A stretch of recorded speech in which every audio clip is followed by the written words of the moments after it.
wasn't going to give commentary. Let me make sure this is live. I'm seeing a lot of red.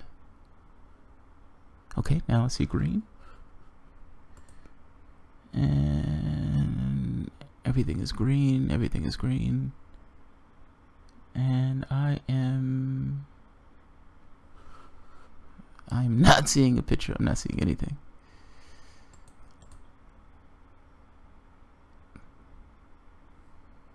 Yeah, I'm not seeing anything. This is weird. Come on, come on, come on, come on. Yeah. All right, let's try this one more time. And this is successful. I seem to be active. All right, all right, good. So let's start again. Hello everyone, it's Jamal Thomas. Welcome to the Progressive Soapbox. I wasn't going to do a segment, so I probably don't spend too much time with comments, and I think I'm just going to kind of blaze through this. Yeah, maybe. Let's see how it feels. I was in bed with my wife. Comfortable, relaxed. There was no issues. I'm looking at YouTube, and I see this clip from Cenk Uygur. He was agreeing with Joe Scarborough. I'm going to show the clip. He was agreeing with Joe Scarborough in defense of John McCain. Look, what it boils down to is John McCain is dying. John McCain has brain cancer. Now, Donald Trump has been attacking John McCain because John McCain would not sign on to repealing Obamacare. Trump wanted to push anything through, regardless of how ghastly. John McCain said no, and Donald Trump has been attacking him for it. Let's take a look at this. I didn't like this video. I partially agree with him when he's talking about how the Republican Party has essentially nurtured this kind of rabid meat eater, red meat eater group of people and had them as part of their base. That part's true. It's the defense of John McCain that irks me, and I'll talk about it after. Let's take a look at the clip though. Let's see.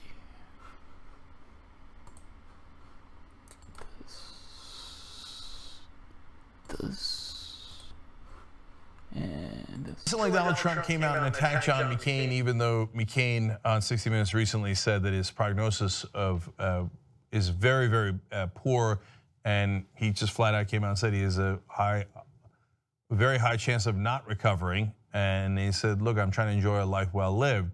So now Trump, to be fair, before that interview, had gone against John McCain quite vociferously. How else does he ever do anything?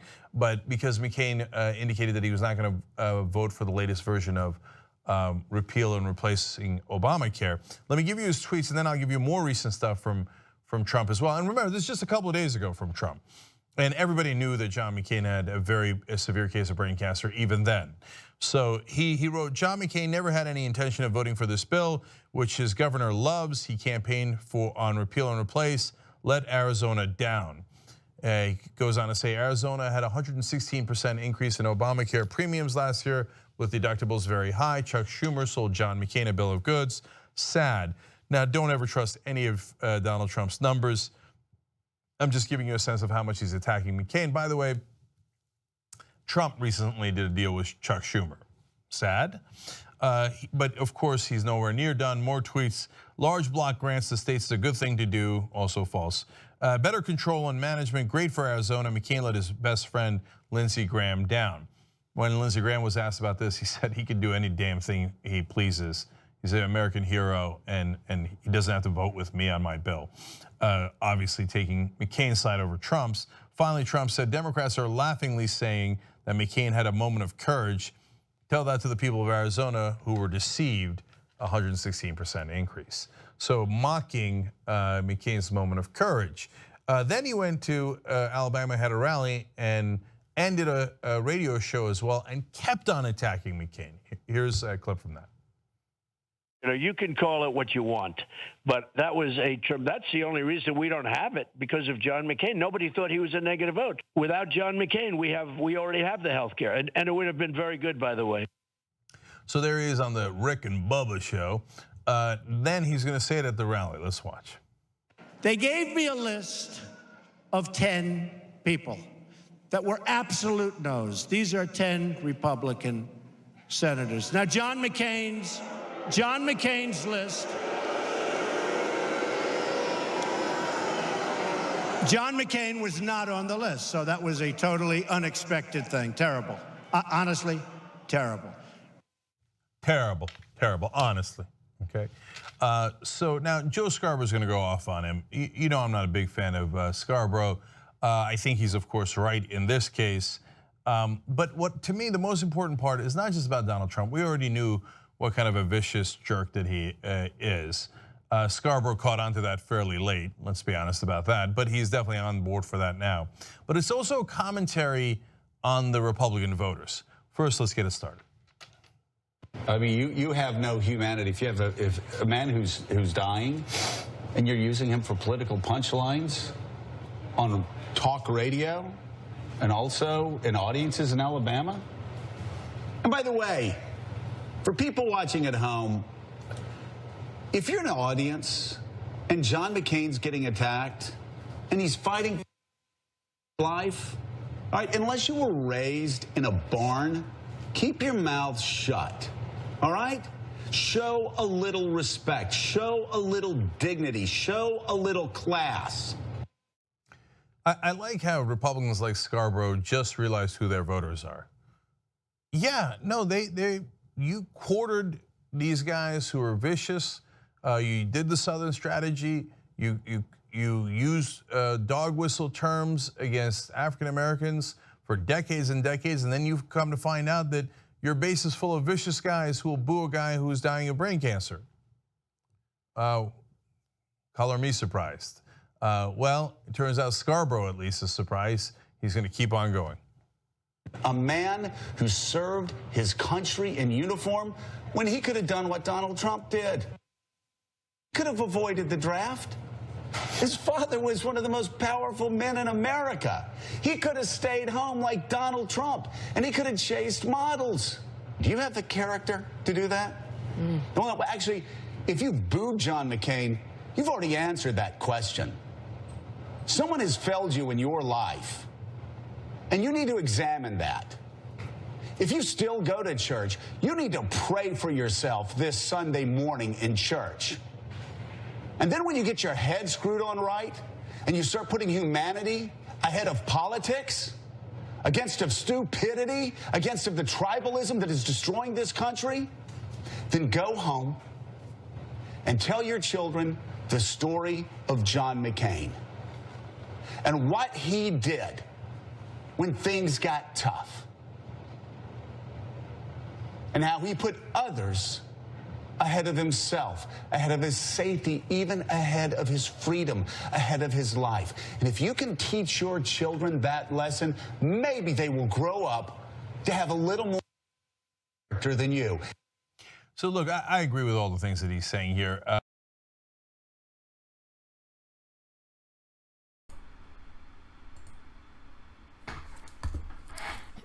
There is so much about that I hate.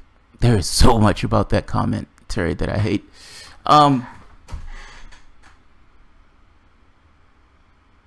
Be honest. Just be honest. Look, it's okay to defend somebody. Don't get me wrong. The defense of somebody is whatever. But come on, be honest. Be honest. What is a progressive doing agreeing that with this argument that Joe Scarborough is making? My grandfather, my wife often tells me, she says, you don't have emotions like regular people have emotions. I have emotions just fine. I just have this thing of, I want people to be honest when they're having these type of conversations, particularly when it's something in a public forum. So go home and tell your son or your kids the story of John McCain. All right, let's have that story about John McCain. So the United States and many other governments around the world has convinced their population that while under normal circumstances it is horrendous to kill, it's horrendous to maim and murder and shoot and all this other stuff, if your country asks you to do it, it's okay. Doesn't matter the reason that the country comes up with. Doesn't matter if it's a war of aggression. Doesn't matter. The fact that your country asks you, it's okay to go out and murder other people. You've been conned. You've been conned. Oftentimes, the wars that your government are fighting are wars of aggression. Oftentimes, the pretext that they're giving you is not real. The Gulf of Tonkin wasn't real. The Gulf of Tonkin wasn't real. There were no weapons of mass destruction in Iraq. There's another one that I can't think of that goes back to, I think, the Spanish-American War. These things, oftentimes, these wars are unnecessary wars. And so, yes, you've convinced people, you've brainwashed people into thinking that going out and murdering other people abroad is somehow service, and is somehow a good thing, and is something to be respected and, you know, bow down to. The flat fact of it is, just as a flat fact, just touching on this part for the moment, John McCain enrolled in the Vietnam War. And going to the Vietnam War, he thought he was doing something good and right for his country, murdering people abroad. Now, in going to this foreign country, his goal was to murder people in that country. Pursuant to trying to murder people in that country, he himself was injured and he himself was captured. He was treated abysmally. He was tortured. He was treated pretty bad. Now, at some point, John McCain got out, came back to the United States, and John McCain was immensely anti-torture because he was tortured. If he was just a run-of-the-mill Republican, he would have probably been for torture also. His reasoning for being against torture was because torture was applied to him. It's the same reason that Dick Cheney is okay with homosexuality because his daughter is gay. Once Republicans encounter something, they're okay with it, but their capacity for empathy is immensely low. Those guys out there cheering Donald Trump, bashing John McCain, and John McCain has brain cancer, yes, their empathy is pretty low. I don't understand why people are shocked by this. The point I'm getting at here is, let's not pretend that the things that people do, meaning the things, their works, particularly in the larger world, is somehow untethered from the actions or for the consequences of those works. John McCain got back after being in the military service, and you can call it noble, whatever, how you want to see it. Ultimately, that's the flat fact of the matter. Calling it noble and, you know, fighting for his country and all this other stuff. Those things are slogans associated with it. A man enrolled into the military. That man went across the country, across the world, to murder other people. Pursuant to murdering other people, he was captured and tortured. That doesn't make the Vietnamese look great. It doesn't make America look great. That's the flat fact of it is. Again, you can add whatever you want to it, around it, any kind of propaganda. He gets back, he joins Congress.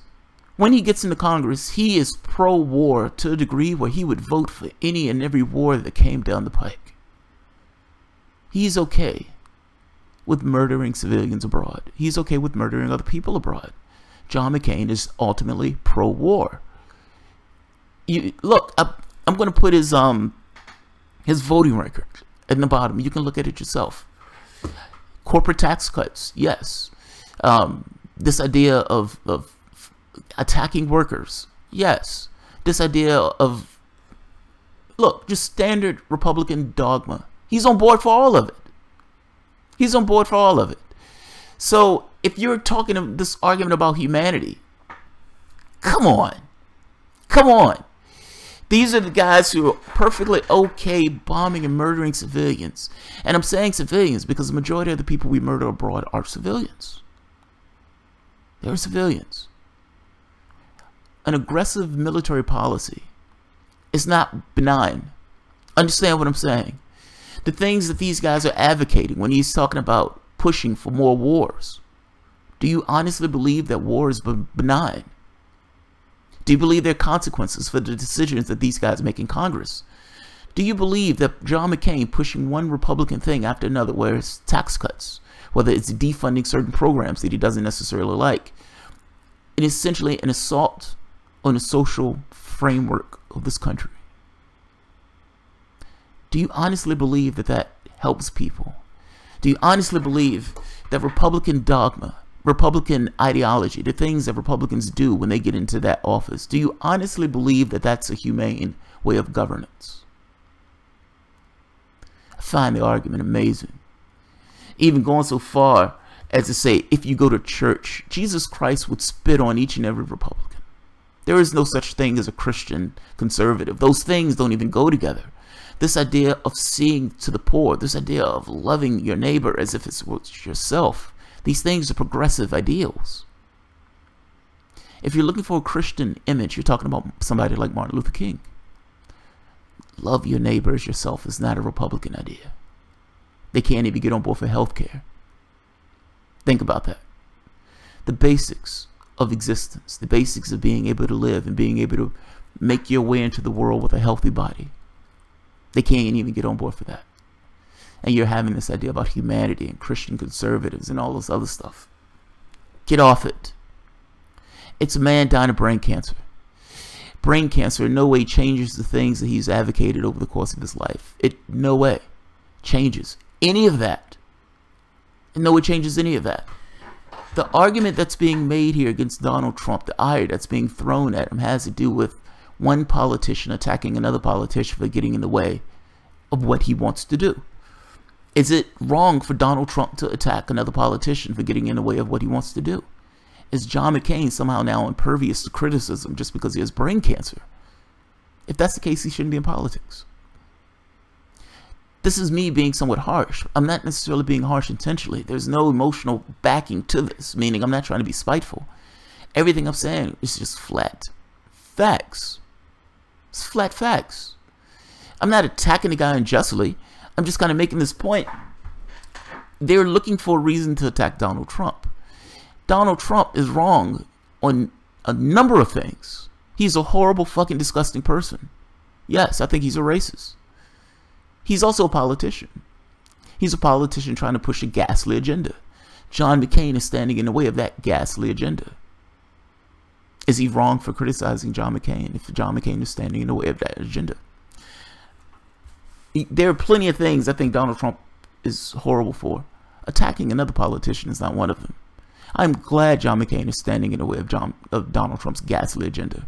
That does not make him immune to criticism. Let's stop pretending that the votes that these guys take in Congress is somehow completely disjointed for what takes place in the world. Let's stop pretending that. And the reason I say that is there needs to be a little bit more honesty with regards to how we regard people. I don't care who it is. And look, I don't even care when it is. Meaning, yes, I understand John McCain is dying of cancer. And I'm not saying people go around hounding John McCain, but if you're going to talk about him, at least be honest about what you're saying. The idea that there's a progressive